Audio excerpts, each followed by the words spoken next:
আসসালামু আলাইকুম। Hello viewers, কেমন আছেন সবাই? তো আমার হাজব্যান্ড অফিস থেকে আসার সময় একটু কল দিয়েছিল আর কি, যে কিছু আনতে হবে কিনা। তা আমিও ভাবলাম হয়তো কেননা একটু টাকা খরচ করাই যাক, তাই আমি বলে দিলাম যে হ্যাঁ, আমার মিষ্টি খেতে ইচ্ছে করেছে। তা মিষ্টি তো নিয়ে আসলো, সাথে দেখুন আমও নিয়ে এসেছে। তারপরে আবার এটাকে কি বলে, খাজা বলে। হ্যাঁ, খাজাও নিয়ে এসেছে। খাজা বলে না খজা বলে, আপনাদের বাসায় কি বলে একটু জানাবেন।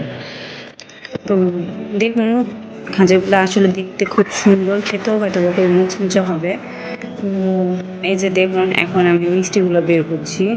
এখন দেখেন, আমার ছেলে তো খাওয়ার জন্য খুবই এক্সাইটেড।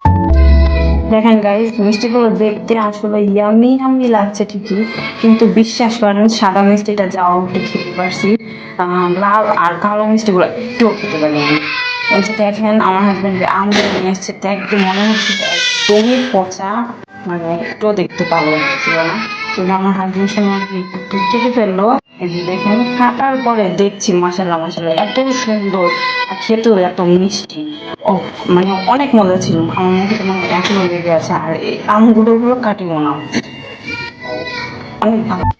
আর এদিকে দেখেন গাইস, আমার ছেলেকে আলাদাভাবে মিষ্টি দিয়েছিলাম, সে আর কি খায়নি।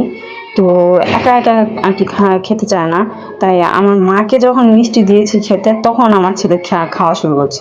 তো কি বলবো, বাচ্চা মানুষ আসলে হয়ই এরকম, একা একা খেতে চায় না, কিন্তু কাউকে খেতে দেখলে তখন তার খেতে ইচ্ছে করে।